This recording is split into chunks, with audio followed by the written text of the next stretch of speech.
Hello branded, I hope आप अपनी life में अच्छा परफॉर्मेंस आप प्रोड्यूस कर रहे हो। जैसे कि हमने कहा था कि हम पॉलिटेक्निक वाले जो कैंडिडेट्स हैं, स्टूडेंट्स हैं, उनके लिए हम प्रिपरेशन करवा रहे हैं। और जैसे कि बीज गणित का चैप्टर जो था उसमें काफी सारे चैप्टर थे, जैसे कि घातांक हो गया, घातांकों के समीकरण हो गया, समीकरणों के सिद्धांत हो गए, और आपके लघुगण वगैरह, वो सब चीज चैप्टर जो है 5 चैप्टर खत्म हो चुके हैं। और आज से हम शुरुआत करने वाले हैं ज्योमेट्री, यानी कि रेखा गणित की शुरुआत से आज करेंगे। और अगर अभी तक आपने प्रीवियस वीडियोस नहीं देखी तो आप हमारे यूट्यूब चैनल पर जाइए और वहां से आप जो वीडियोस देख सकते हैं। आज हम शुरुआत कर रहे हैं ज्योमेट्री की, ठीक है। ज्योमेट्री की हम शुरुआत कर रहे हैं और इसके अंतर्गत जो भी चैप्टर्स आते हैं जो कि आपके हाई स्कूल सिलेबस और साथ ही पॉलिटेक्निक वाले कैंडिडेट्स के लिए बहुत ज्यादा इंपॉर्टेंट है, वो सारी जो है चैप्टर यहाँ पर हम कवर करने वाले हैं। एक पूरी तरह से क्रैश कोर्स की तरह से सारे इंपॉर्टेंट जो भी पॉइंट्स है वो सारे हम यहाँ पर कवर करेंगे। तो चलिए वीडियो की शुरुआत करते हैं। तो ज्योमेट्री में पहला चैप्टर आप पढ़ेंगे पाइथागोरस सिद्धांत एवं उसका विस्तार। क्या पढ़ेंगे आज? पाइथागोरस, पाइथागोरस, ठीक है। अब देखिए पाइथागोरस जो प्रमेय है, तो आपने तो पाइथागोरस के नाम से ही सिंपल समझ में आता है कि कर्ण का स्क्वायर बराबर लंब का स्क्वायर प्लस आधार का स्क्वायर। बट यहाँ पर हम थोड़ा सा इसका विस्तार करने की उससे संबंधित कुछ अच्छे क्वेश्चंस करेंगे। साथ ही हम पाइथागोरस प्रमेय जो है उसमें और भी क्या क्या चीजें हैं वो भी हम जानने वाले हैं। तो चलिए देखते हैं पाइथागोरस प्रमेय जो इसका सिंपल और सीधा सीधा रूप क्या कहता है कि अगर कोई त्रिभुज है, ठीक है ना, सिंपल जो फॉर्म से कहते हैं कोई त्रिभुज है जहां पर कि इसका एक एंगल अगर 90 डिग्री का होगा, मान लो त्रिभुज है आपका ABC है, तो उस केस में जो कर्ण होगा यानी कि AC कर्ण का वर्ग बराबर होता है आधार BC, आधार के स्क्वायर प्लस लंब यानी कि AB का स्क्वायर। ये कह गया आपका पाइथागोरस का नॉर्मल प्रमेय कहता है। और ये पाइथागोरस प्रमेय सिर्फ उसके लिए लागू होता है जो कि आपका समकोण त्रिभुज, समकोण त्रिभुज मतलब इंग्लिश में बोलते हैं राइट एंगल ट्रायंगल, जिसका एक एंगल 90 डिग्री का होता है, उसे कहते हैं समकोण त्रिभुज। अब देखिए अगर इस कंडीशन में, देखिए जो हम बात करने वाले हैं इसमें हम 2-3 चीज और बात करेंगे, जैसे मैंने पहले कहा, ठीक है। मैं इसमें थोड़ा रफ करता हूँ कि हम 1 2 3 पॉइंट्स वाइज को समझ लेंगे ताकि आपको चीजें क्लियर हो जाए, ठीक है। देखिए जैसे कि मैं आपको फिगर बना के समझा रहा हूँ, पहला जो पॉइंट है यहाँ पर समझने वाले, यहाँ पर फिगर आपको मैं दे रहा हूँ, ठीक है। इस तरह से फिगर आपको दिया हुआ है, ठीक है। यहाँ हम जो हमने भी जस्ट बात बताई कि किसी भी जो आपका समकोण त्रिभुज रहेगा उसमें पाइथागोरस प्रमेय किस तरह से लागू होती है वो हमने बताया, वही हम यहाँ पर करने वाले हैं, ठीक है। ऐसे हम जैसे कि A है, B है, यहाँ पर B 90 पे है और C है, ठीक है ना। तो अगर आपका B 90 डिग्री होगा तो उस कंडीशन में AC स्क्वायर बराबर हो जाएगा BC square plus AB square, ठीक है। लेकिन अगर यहीं पर B 90 डिग्री ना होगा कि न्यून कोण मतलब 90 से छोटा, जितने भी कोण होते हैं न्यून कोण होते हैं, 90 का डिग्री कोण समकोण कहलाता है, ठीक है। तो अगर B न्यून कोण हो जाए यानी कि अब ऐसे बन जाए, कुछ इस तरह से ठीक बन जाए ऐसे, ठीक है, जिसमें A होगा B और C। यहाँ पर आप देख रहे हैं B जो है वो भी समकोण नहीं, B एक न्यून कोण है। इस कंडीशन में आप क्या करेंगे, आप A से B पर डालेंगे, लंब डालेंगे। आपको सिर्फ याद करना है किस कंडीशन में क्या लिखा, आपको इतना सब याद नहीं रखना है, इतना सब ताम झाम भरना नहीं, ठीक है ना। क्या होता है कई बार क्या होता है कि हम काफी कुछ बताते हैं, फिर कैंडिडेट सोचते हैं हमको ये भी आ जाए वो भी आ जाए। आपको इतना सब कुछ दिमाग में टेंशन नहीं लेना है, जो मेन चीज मैं आपको बता दूंगा, ठीक है। इसमें अगर इस कंडीशन में होगा, दूसरी कंडीशन में निकलती है, अगर इस कंडीशन में अगर B न्यून कोण है, यहाँ पर B क्या था, यहाँ पर B 90 डिग्री यानी कि समकोण था, ठीक है। अगर यहीं पर B अगर न्यून कोण है उस कंडीशन में क्या होगा, उस कंडीशन में AC स्क्वायर बराबर हो जाता है जो होता है आपका BC square plus AB square minus, देखिए न्यून कोण है, न्यून मतलब छोटा कोण होगा तो यहाँ पर माइनस हो जाएगा। माइनस क्या रहेगा, 2 B को पकड़िए, B से ही करिए, ठीक है, BD इनटू BC, ठीक है। तो AC स्क्वायर बराबर होगा BC square plus AB square minus 2 BD into BC, ये हो गया। अब तो आपको क्या चीज समझना है इसमें से, आपको सिर्फ इतना समझना है कि अगर कभी भी ऐसा मुझसे पूछा जाएगा किसी भी बहुविकल्पीय प्रश्न में, या कभी भी ऐसा पूछे कोई कि बताओ भाई अगर यहाँ पर तुम्हारा B90 डिग्री ना होगा कि अगर न्यून कोण कर दें, तो उस कंडीशन में तुम्हारा जो कर्ण होगा, मतलब जो हमारा AC स्तर होगा, जो तुम्हारी तीसरी भुजा होगी, सिंपल कर्ण मतलब क्या, तीसरी भुजा होगा, ठीक है।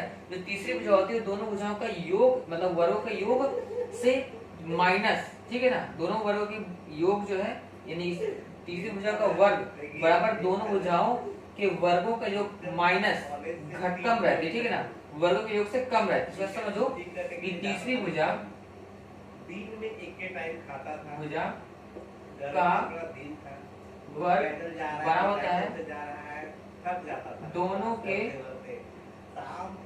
वर्गों के योग से कम होता है, ठीक है। और अगर यहीं पर तीसरा केस होगा, अगर इसे आपका अधिक कोण हो जाए, अधिक मतलब क्या होता है, 90 से ज्यादा, 90 से ज्यादा मतलब कि आपको कोई भी एंगल हो सकता है, मतलब 180 से कम और 90 से ज्यादा, तो 90 आपका ऐसा, तो आपका अधिक कोण ऐसे बनेगा, ठीक है। अगर ऐसे रहे इस तरह से, ठीक है, ये आपका रहेगा B रहेगा, ये रहेगा A, ये रहेगा C, तो फिर से आप करेंगे A से जो है आपका मतलब यहाँ से आप लंब डालेंगे, ठीक है, इस फिगर में है बनाया हुआ है, ठीक है। तो फिर से आप इसमें फिर से आप कहेंगे 90 का जो है इसमें आप बना रहे हैं, तो इसमें क्या करेंगे, आप यहाँ से जो लंब डालना पड़ेगा, इसके साथ लंब डाल लेंगे, ठीक है, ये इसको उधर से बढ़ा देंगे, ठीक है, तो ठीक हो जाएगा।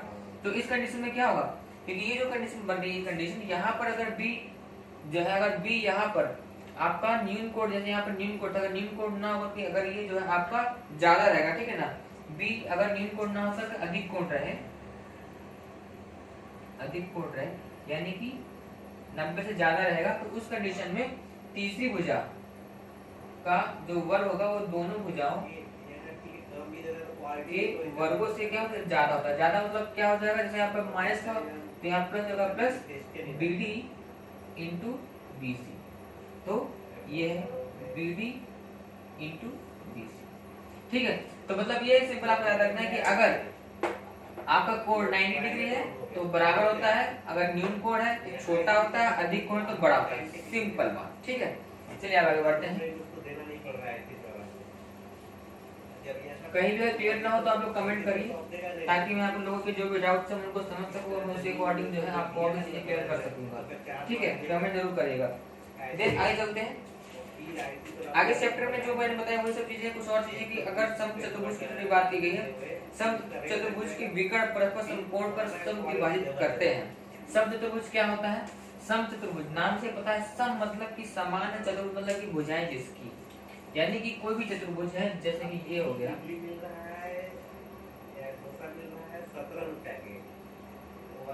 वही डोसा फिर हो जाएगा 50 रुपए, ये ठीक है ना, B C D कैसे बना सकते हो। तो ये आपका ये एक समचतुर्भुज है, ठीक है। अगर समचतुर्भुज की सारी भुजाएं बराबर, यानी कि ये बराबर होगी इसके, ये इसके, ये इसके, अगर समचतुर्भुज का चारों एंगल 90 डिग्री का हो जाए तो समचतुर्भुज वर्ग में बदल जाता है, क्योंकि वर्ग की क्या प्रॉपर्टी, सभी भुजाएं बराबर होती हैं और हर एक कोण 90 डिग्री का होता है।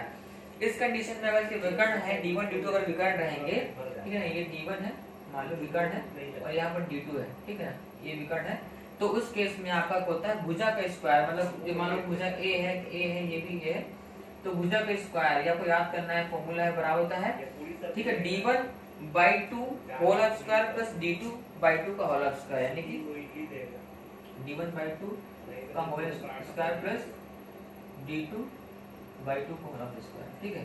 ये फॉर्मूले आपको याद करना है। जो भी स्टूडेंट्स इस वीडियो को देख रहे हैं, जो भी मैं फॉर्मूले बता रहा हूँ अच्छी तरह से याद कर लेंगे, क्योंकि ये फॉर्मूले बहुत इंपॉर्टेंट है, आगे आपके एग्जाम में भी आएंगे, ठीक है। आप देखिए यहाँ पर एक इतना तो क्लियर हो गया। अब इसमें एक चीज और पॉइंट देखिए, समकोण त्रिभुज में कर्ण की माध्यिका जो कर्ण की आधी होती है। अब देखिए समकोण त्रिभुज क्या होता है, मैंने पहले बताया समकोण त्रिभुज क्या होता है, ये है ये, ठीक है, इसमें 90 डिग्री होता है। इसमें कर्ण की माध्यिका, माध्यिका मतलब क्या होती है, ऐसी कोई रेखा जो कि उस रेखा को बराबर भागों में बांटे, ठीक है, बात कर लीजिए। तो कर्ण की माध्यिका इसको बराबर भाग बांट रही है, तो ये जो माध्यिका मान लो ये A है, B है, C है, तो जो कर्ण की माध्यिका है, यानी कि कर्ण की माध्यिका क्या हो गई, BO हो गई, जो कर्ण की माध्यिका है, ये कर्ण की माध्यिका कर्ण की आधी होती है, यानी कि AO बराबर हो जाएगा OC के। ये तो ये भी पॉइंट याद रखना है आपको कि कर्ण की जो माध्यिका होती है, जो OB है या BO है, वो आपके कर्ण की आधी होती है, यानी कि AO बराबर हो जाएगा OC की। ये एक जो है स्टेटमेंट्स हैं जो कि आपको याद करने, लर्न करने हैं, और इन स्टेटमेंट्स के ऊपर कैसे एग्जाम में क्वेश्चन पूछे जा सकते हैं। एक सिंपल ऐसे ही पूछे जा सकते हैं कि बताइए कि अगर कोई BO है जो कि इसके माध्यिका है, तो बताइए कि AO अगर आपको दिया जाए, मैं ऐसे बता रहा हूँ, ठीक है, आपको अगर बोल दिया कि ये जो है ये माध्यिका है, ठीक है ना, ये है माध्यिका है, और बोल दिया कि आपको AO की वैल्यू दी है 12, तो बताइए कि OC की वैल्यू क्या होगी। तो सिंपल है, ये तो माध्यिका है, तो बराबर भाग में बांट रहे हैं, तो OC की वैल्यू 12 हो जाएगी। और अगर पूछते कि बताओ भाई BO की वैल्यू क्या होगी, तो BO की वैल्यू भी क्या होगी, 12 हो जाएगी। तो इस तरह से तीन चीज होती है, इसमें से कोई एक चीज दिख रहा है आपको, जो है दो चीजें एक चीज मांगी जा सकती हैं, और थ्योरी के रूप में भी एक क्वेश्चन आपके एग्जाम में पूछा जा सकता है। ठीक है, ये भी क्लियर हो गया होगा।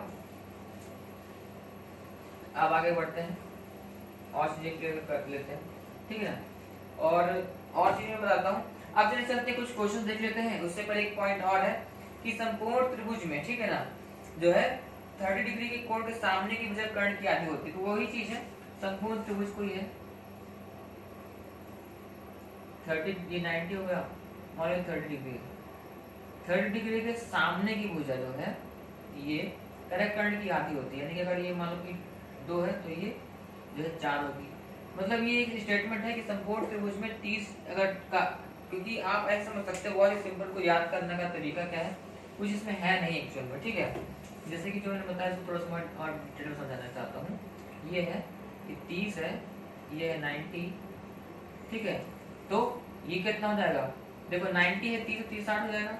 अगर ये 60 है, इसको आप मान लो A मान लो B मान लो C है, तो क्या स्टेटमेंट कर रहा है कि 30 डिग्री के सामने की भुजा यानी कि AB बराबर होती है AC की आधी। इसको आप प्रूव भी कर सकते हो, ठीक है। ये कह रहा है कि अगर 30 डिग्री के सामने वाली भुजा कर्ण की आधी होती है, यानी कि AB बराबर होगी AC की हाफ, उसको आप प्रूफ कैसे कर सकते हो। देखो बहुत ही सिंपल है, अगर आप इसमें साइन की कोई भी वैल्यू निकालो, ठीक है ना। अगर आप मान लो कि निकाल रहे हो कि साइन 30 बराबर होता है, साइन होता है 30, तो साइन 30 हम मान लो निकालते हैं, तो साइन मतलब क्या होता है, कर्ण लंब बटे कर्ण होता है, ठीक है ना। तो अगर हम साइन निकालेंगे यहाँ पर 30, तो लंब AB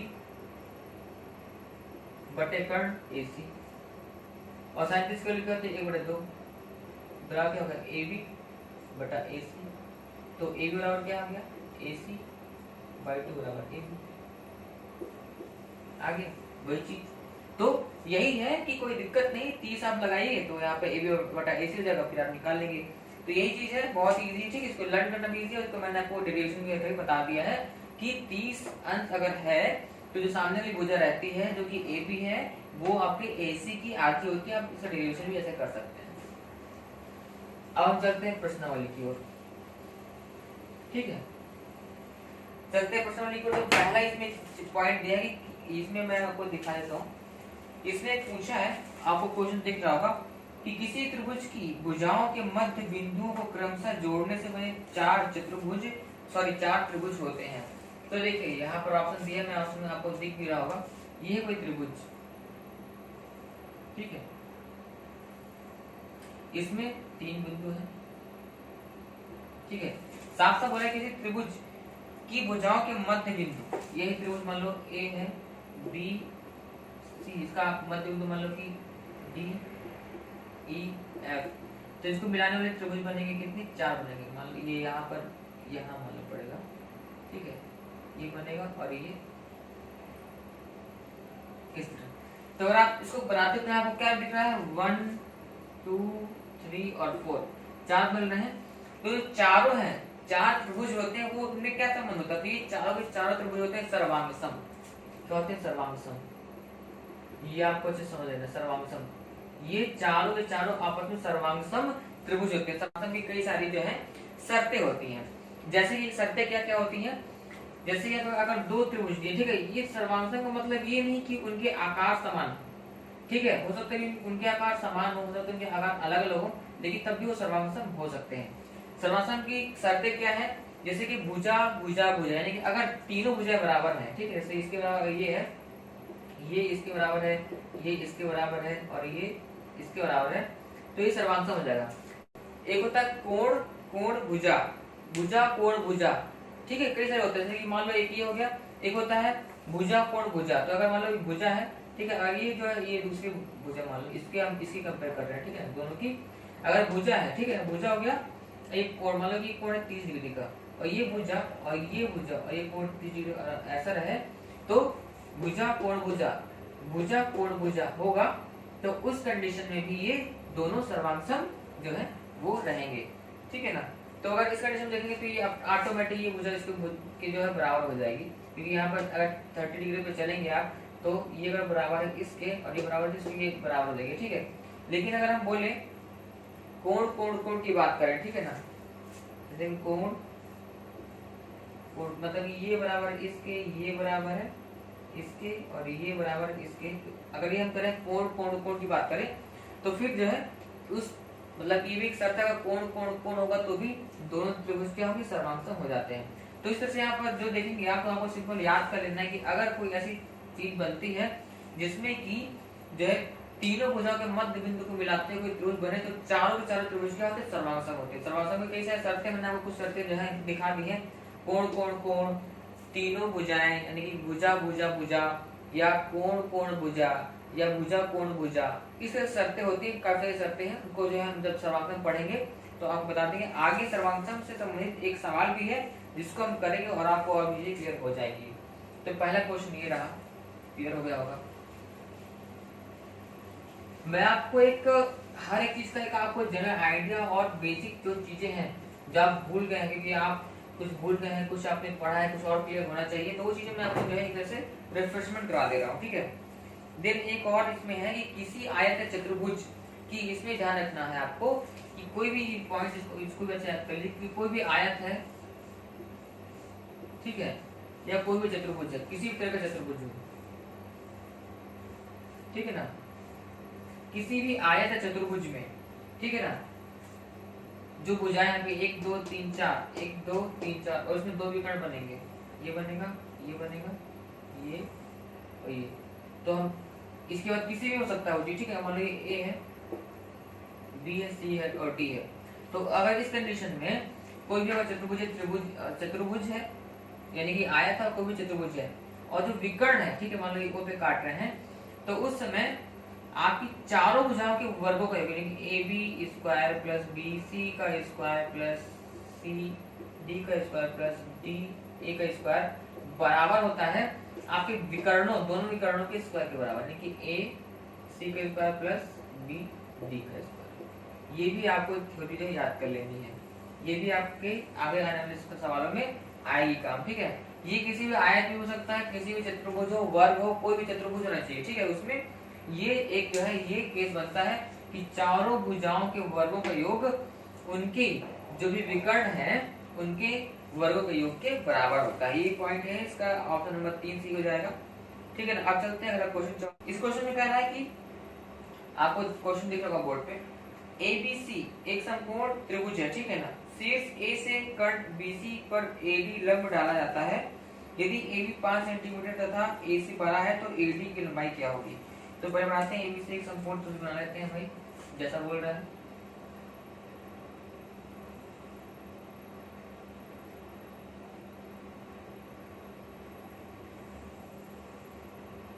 ठीक है, यहाँ पर क्या कर रहा है, समकोण त्रिभुज शीर्ष A से कर्ण BC पर AD लंब डालते हैं, ठीक है। कर्ण BC बोला यानी कि B यहाँ पर मान लो होगा, C यहाँ पर होगा और A यहाँ पर होगा।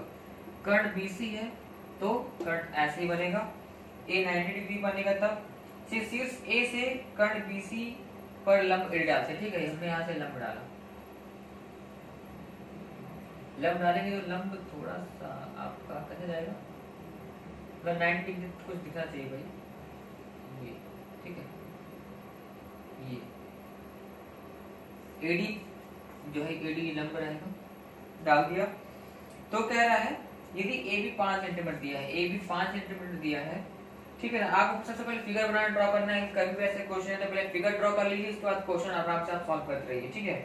तो कह रहा है कि अगर ए बी 5 सेंटीमीटर का था, ए सी 12 सेंटीमीटर, ए सी 12 सेंटीमीटर है, ठीक है, तो एडी की लंबाई क्या होगी, एडी की लंबाई, इसकी लंबाई पूछना है। अब बताता हूँ कैसे करेंगे, सिंपल है, बहुत ही इजी है। आपको देखने में मिल रहा होगा कि अगर ये समकोण त्रिभुज है तो यहाँ पर पाइथागोरस प्रमेय लगा सकते हैं। तो BC का स्क्वायर बराबर क्या हो जाएगा आपका, AB का स्क्वायर प्लस AC का स्क्वायर। तो BC का स्क्वायर मतलब यहाँ पर हो गया, मान लो कि BC का स्क्वायर, तो आपका AB की वैल्यू कितनी है, 5 है, तो 25 हो गया, स्क्वायर करेंगे 12 का स्क्वायर होगा 144, तो BC बराबर आ जाएगा आपका, ये हो जाएगा 169, जो कि आपका 13 का स्क्वायर, यानी BC बराबर आ गया 13, BC बराबर आ गया आपका 13, BC 13 यानी कि 13 है सेंटीमीटर। अब 13 सेंटीमीटर आपको ये मिल गया, लेकिन आपको तो BC चाहिए नहीं था, आपको चाहिए था AD चाहिए था। आप समझिए BC से आप AD को कैसे फाइंड आउट करेंगे। तो यहाँ पर एक महत्वपूर्ण जो पॉइंट आपको मैंने पहले बताया था वो आपको ध्यान रखना है यहाँ पर, ठीक है ना, कि किस तरह से होगा। तो यहाँ पर दो चीजें और भी आ रही हैं कि किसी भी त्रिभुज जो आपको दिया हो त्रिभुज पर एक कंडीशन और लागू होती है। त्रिभुज का जो क्षेत्रफल होता है, किसी भी समकोण त्रिभुज का क्षेत्रफल जो होता है, त्रिभुज का क्षेत्रफल का फॉर्मूला होता है 1/2 इंटू आधार गुणे ऊंचाई। ये सब आपको फॉर्मूले से याद होना चाहिए, तभी आप कोई भी क्वेश्चन कर पाएंगे। तो अब इसमें हम इस फॉर्मूले को प्लेस करेंगे तो देखते हैं क्या बनता है, ठीक है ना। इस समकोण त्रिभुज ABC का हम क्षेत्रफल निकालने जा रहे हैं, तो इसमें 1/2 करो गुणे। अब देखो इसमें दो लंब हैं और दो आधार हैं। कैसे, अगर आप लेते हो AC को एक आधार मानते हो तो AC आधार में 12, तो AC पर लंब क्या है AB जो कि है 5 बराबर 1/2। अगर आप AD को, क्योंकि AD भी लंब डाला था, अगर आप AD को लंब मानते हो तो AD तो पता है नहीं भाई, AD कर दो।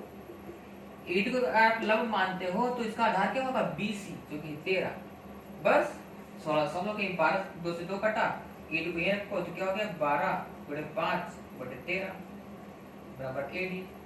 तो AD क्या बराबर 60 बटे 13, ये आ गया आंसर। तो इसका आंसर क्या है 60 बटे 13, ये आपका आंसर आ गया, ठीक है। तो इस तरह से जो है आप क्वेश्चन को सॉल्व करने रहेंगे, फिगर बनाना है, तो उसमें क्या चीज में लग सकता है आपको थोड़ा सा दिमाग लगाना पड़ेगा, देखना पड़ेगा, समझना पड़ेगा, फिर आपको फॉर्मूला लगाना है, फिर आपको सॉल्व कर लेना है, ठीक है। चलिए चलते हैं नेक्स्ट क्वेश्चन की ओर, क्या कह रहा है। अगर कोई भी सवाल आपको क्लियर ना हो तो आप बिल्कुल कमेंट करें और अपने क्वेश्चन पूछें ताकि आपके डाउट्स तुरंत क्लियर हो सके, फिर आगे आपको जो एग्जाम में कोई भी दिक्कत नहीं होगी, ठीक है। अगला क्वेश्चन है आपका, यहाँ पर हम देखते हैं 6वां नंबर क्वेश्चन में कह रहा है कि चतुर्भुज ABCD के विकर्ण एक दूसरे को समकोण पर काटते हैं और AB square plus CD square किसके बराबर होगा। देख लेते हैं क्वेश्चन में क्या बोल रहा है, ठीक है। इसमें कह रहा है कि ABCD के विकर्ण एक दूसरे को समकोण पर काटते हैं। चतुर्भुज ABCD मान लो कोई है, ये है, ठीक है, ABCD, इसके विकर्ण एक दूसरे को कहाँ काट रहे हैं, समकोण पर काट रहे हैं, ये, ठीक है। तो क्या कह रहा है कि AB स्क्वायर प्लस CD किसके बराबर होगा। अब जरा दिमाग लगाओ, AB स्क्वायर प्लस CD करें तो चलो AB और CD की वैल्यू निकाल लेते हैं। तो AB ये है और CD ये है। अगर आप AB की वैल्यू निकालोगे त्रिभुज आप देखो AOB में, तो AB स्क्वायर बराबर क्या होगा AO स्क्वायर प्लस OB का स्क्वायर, और वहीं पर आप देखो त्रिभुज DOC में तो आपका क्या हो जाएगा CD का स्क्वायर बराबर हो जाएगा, और दिख रहा होगा आपको OD का स्क्वायर प्लस OC का स्क्वायर। अब आपको दोनों को जोड़ देना है, तो अगर आप इनको और इनको जोड़ेंगे तो ये भी आपस में जुड़ जाएंगे। तो क्या होगा यहाँ पर OA यानी कि OA या AO मान सकते हो, OA का स्क्वायर प्लस OB का स्क्वायर प्लस OD का स्क्वायर प्लस OC का स्क्वायर। अब देखो यहाँ पर ध्यान दो, अगर आप OB square plus OC square देखो, OB स्क्वायर प्लस अगर OC स्क्वायर देखते हो, देखो OB square plus OC square, ठीक है। ये यानी कि मैं किसकी बात कर रहा हूँ, लाइन की ध्यान देखना, ये OB और ये OC। अगर इसका स्क्वायर आप करेंगे तो इसका स्क्वायर जोड़ने पर क्या बनेगा, बीसी का स्क्वायर, क्योंकि यहाँ पर ये भी एक जो है देख लो आप, यहाँ पर राइट एंगल ट्रायंगल बन रहा है, 90 डिग्री का एंगल यहाँ पर बन रहा है, तो यहाँ पर ये आप कर्ण हो गई और ये आप एक आधार हो जाएगी और एक हो जाएगी इसकी लंब हो जाएगी, ठीक है। तो OB का स्क्वायर प्लस OC का स्क्वायर बराबर हो जाएगा आपका क्या हो जाएगा, BC का स्क्वायर प्लस OA का स्क्वायर प्लस OD का स्क्वायर। देखो OA का स्क्वायर प्लस OD का स्क्वायर बराबर AD का, क्योंकि यहाँ पे भी एक जो है समकोण त्रिभुज बन रहा है, ठीक है, यानी कि राइट एंगल ट्रायंगल बन रहा है, तो यहाँ पर होगा AD का स्क्वायर। तो क्या हो गया, AB square plus CD square बराबर हो गया AD square plus BC square. तो ये आपका ऑप्शन नंबर होगा 2, जिसमें BC square plus AD square दिया हुआ है, तो छठवें का ऑप्शन नंबर 2 सही है। तो इस तरह से जो है बहुत इजी क्वेश्चन है, बस थोड़ा सा दिमाग लगाना है कि आपको किस तरह से उसको जो है प्लेस करना है चीजों को, और जो भी इसकी बेसिक चीजें बताएंगे इनको आपको जो है बस अप्लाई करना है, आपका आंसर तुरंत जो है आ जाएगा। 13 बहुत इजी एक है, समांतर चतुर्भुज की संलग्न भुजाएं दी हैं। समांतर चतुर्भुज आपका ये है जिसकी दो भुजाएं समांतर होती हैं, मतलब कि ये समांतर भुजा आपकी मतलब सभी भुजाएं एक दूसरे के समांतर रहती हैं, ठीक है ना, यानी कि आमने सामने की भुजाएं ये समांतर होगी इसके और ये इसके समांतर होगी, ठीक है। तो कह रहा है आपको एक समांतर चतुर्भुज की संलग्न भुजाएं 16 और 18 है, तो ये हो जाएगी 18 और ये हो 16। अब कह रहा है एक विकर्ण 26 सेंटीमीटर है, तो दूसरा विकर्ण क्या होगा। मैंने आपको स्टार्टिंग में एक क्वेश्चन आपको बताया था, और क्वेश्चन नंबर 2 था, जिसमें हमने बात की थी कोई भी चतुर्भुज या कोई भी आया तो कोई भी चतुर्भुज की बात हमने की थी। उस कंडीशन में क्या होता है कि चारों भुजाओं का योग बराबर होता है विकर्णों के योग के, इस मतलब चारों भुजाओं के स्क्वायर यानी वर्गों का योग बराबर होता है विकर्णों के योग, यानी दोनों विकर्णों के योग के। अब देखो इसको A मान लेते हैं, B मान लेते हैं, C और D यहाँ पर है, ठीक है ना, आपको शायद दिया हुआ है, यानी ABCD मान लेते हैं, ठीक है। तो उस कंडीशन में क्या हो जाएगा कि ये 18 तो ये आपकी 18 होगी और ये 16 तो ये भी 16 हो जाएगी, ठीक है। तो क्या हो गया, AB square plus BC square plus DC square plus DA square बराबर दोनों विकर्णों के, मतलब कि आपका DB स्क्वायर प्लस एक विकर्ण और ये कर लेते हैं जिसके हमको एक दूसरे विकर्ण की कुल लंबाई चाहिए, ठीक है, वो यहाँ पर AC। आप देखो AB आपका ये 18, ये AB बराबर होगा तो DC का, ठीक है, ये आपका समांतर रूप में होता है, तो AB और DC बराबर है, यानी कि यहाँ क्या हो गया 2 × 18 स्क्वायर प्लस 2 × ये BC और DA और BC यानी कि 2 × 16 स्क्वायर बराबर होगा आपका DB यानी कि 26 स्क्वायर प्लस आपका AC स्क्वायर।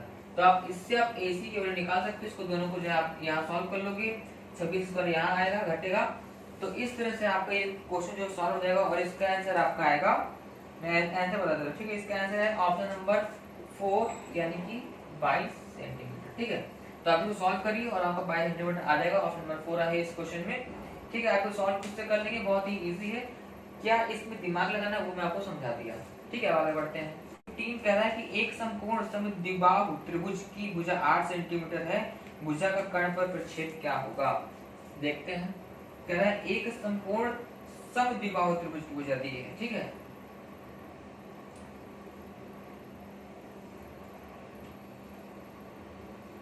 की भुजा दी है 8 सेंटीमीटर। अब देखो जरा ध्यान रखना है, समद्विबाहु और समकोण दोनों चीज यहाँ पर, समकोण समद्विबाहु बोला है कि एक एंगल समकोण मतलब एक एंगल 90 है, बट समद्विबाहु ही बोला है, यानी कि दो भुजाएं समान होगी। जब दो भुजाएं समान है तो ध्यान रखिए कि कर्ण, तो भाई कर्ण सबसे बड़ी भुजा होती है, कर्ण किसी के समान नहीं होगी, क्योंकि दो बड़ी भुजाएं यहाँ पर नहीं हो सकती, ठीक है।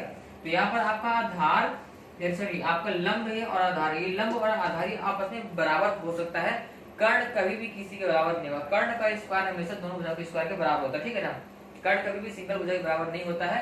तो आपकी लंब, ठीक है, लंब और आपके आधारी बराबर हो सकते हैं। अब आप मान लो A मान लो, B मान लो, C मान लो, और आपका क्या दिया है, उसकी एक लंबाई दी है 8 सेंटीमीटर, यानी कि आधार आपका हो जाएगा 8 सेंटीमीटर हो जाएगा और एक भी हो जाएगा 8 सेंटीमीटर हो जाएगा। अब देखो आप AC को निकाल सकते हो, तो AC स्क्वायर बराबर हो जाएगा 8 स्क्वायर प्लस 8 स्क्वायर यानी कि 2 × 8 स्क्वायर हो जाएगा, ठीक है। तो AC की वैल्यू आ गई कितने की 8√2 आ गई, ठीक है। आप कह रहे हैं कि प्रक्षेप, अब आपसे आगे पूछ रहा है, तो भुजा का कर्ण पर प्रक्षेप होगा, भुजा, ठीक है ना, इस तरह से आपको दिया हुआ है एक समकोण समद्विबाहु त्रिभुज की भुजा 8 सेंटीमीटर, तो भुजा का कर्ण पर प्रक्षेप क्या होगा? तो सिंपल है आपका, कर्ण पर प्रक्षेप डाल दो ऐसे यहाँ से। अब देखो अगर ये दोनों भुजाएं बराबर हैं और कर्ण अगर यहाँ पे प्रक्षेप डाल रहा है तो उस कंडीशन में इसकी जो लंबाई होगी वो लंबाई क्या होगी? इस कर्ण की आधी होती है।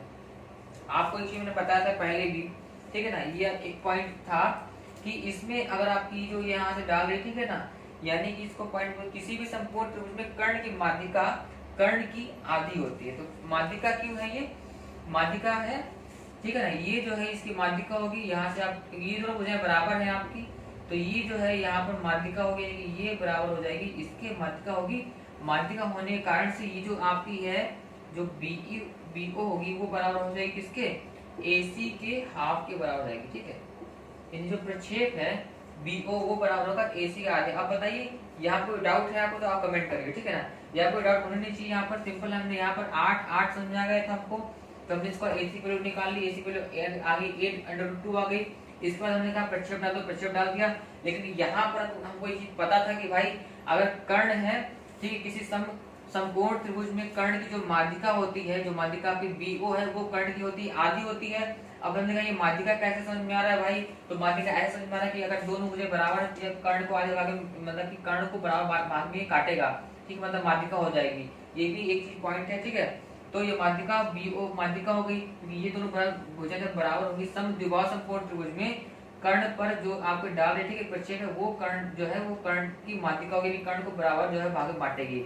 जब ये कर्ण की माध्यिका है तो ये जो होगी ये भी आपका जो प्रक्षेप है BO वो भी कर्ण का हो जाएगा, आधा हो जाएगा, तो बराबर होगा AC वैल्यू है आपकी 8√2 है, बटे 2 कर दो, आ गया 4√2 आ गया, ठीक है ना। ये भी क्लियर हो गया होगा, ठीक है। तो इसका आपका 15 का ऑप्शन है, तीसरा नंबर सही है, ऑप्शन नंबर 3 राइट, ठीक है। चलिए अब आज की वीडियो का जो है लास्ट क्वेश्चन देखते हैं क्या कहता है। इसके बाद आपके पाइथागोरस वाले चैप्टर खत्म हो जाएगा और उसके बाद हम जो अगले चैप्टर जो वृत्त और उससे संबंधित काफी महत्वपूर्ण चैप्टर जो अगली वीडियो में कवर करेंगे, ठीक है। तो यहाँ पर 18वां क्वेश्चन क्या करे आपसे कि यदि चतुर्भुज ABCD में बात की गई है कि चतुर्भुज ABCD में कोण A तथा B के द्विभाजक O पर मिलते हैं तो AOB का वैल्यू बताना है, ठीक है। अब देखते हैं चतुर्भुज ABCD में देखते हैं।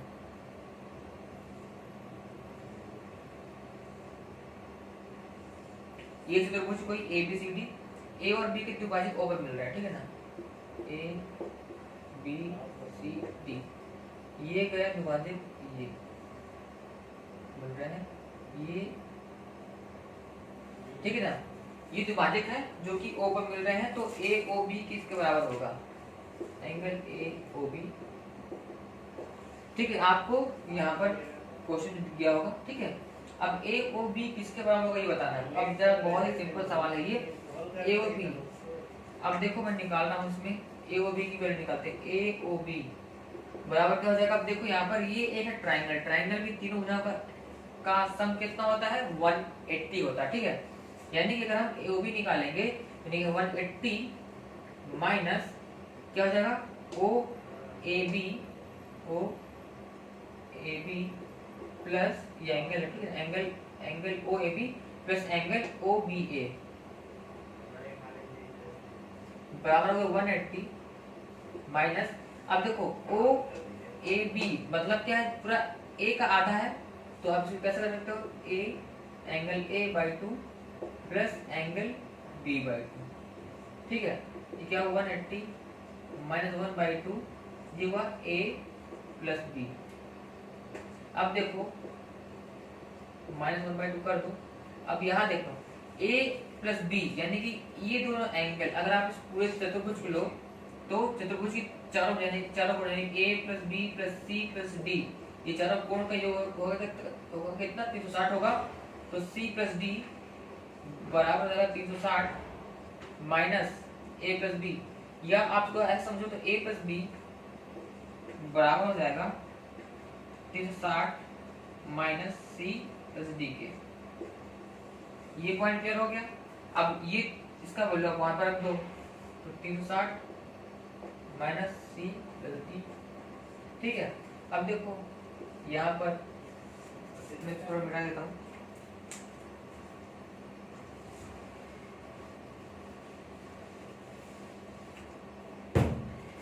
अब देखो 180 हो गया माइनस, अब इसको अंदर गुणा कर दोगे तो ये क्या हो जाएगा 360 बटे 2 हो गया तो ये होगा 180। अब देखो minus minus plus C plus D by 2, ये से कटा तो क्या होगा सी प्लस डी का बाई 2 होगा। तो ए ओ बी बराबर होगा सी प्लस डी, यानी कि angle C plus angle D का बटे 2 के बराबर हो जाएगा, जो कि है आपका इसका ऑप्शन नंबर 1, 18 का 1। ठीक है, तो ये इस तरह से पाइथागोरस प्रमेय के कुछ जो है क्वेश्चन हमने कर लिए और आपको जो है इसके बेसिक क्लियर हो गए होंगे। जो भी हमने इस पूरे वीडियो में जो भी हमने पॉइंट बताए हैं, जैसे कि हमने बताया कि किसी भी समकोण त्रिभुज में अगर आपका जो कर्ण होता है, ठीक है, किसी भी समकोण, मुझे ध्यान से देखो, ठीक है, किसी भी समकोण त्रिभुज में जब कर्ण होता है, अगर कर्ण की कोई माध्यिका है, ठीक है, जो आपके किसी भी सामने वाले कोण से कर्ण की माध्यिका है जो कर्ण को बराबर भागों में बांट रही है, तो जो माध्यिका होगी वो भी माध्यिका आपके कर्ण के आधी होगी, जिसके आधार पर हमने क्वेश्चन करवाया था। ठीक है, और बाकी जो महत्वपूर्ण चीजें हुई हैं वो सब मैंने बता दी है, उन सबको याद कर लेना है, वीडियो को एक दो बार रिवाइज करके आगे करके देख लो, क्योंकि टाइम कम रहता है, हमको थोड़ा तेजी से बताना पड़ता है। तो आज की वीडियो में इतनी ही। अगर वीडियो पसंद आई है तो प्लीज वीडियो को लाइक करना मत भूलिएगा, साथ में फ्रेंड्स में शेयर कर दें और साथ में चैनल को सब्सक्राइब कर लें। अगर आप किसी भी पॉलिटेक्निक की तैयारी कर रहे हैं या आप हाई स्कूल की तैयारी कर रहे हैं, आपको यहाँ पर बहुत इंपॉर्टेंट चीजें मिलती रहेंगी। Thank you very much branded, thank you.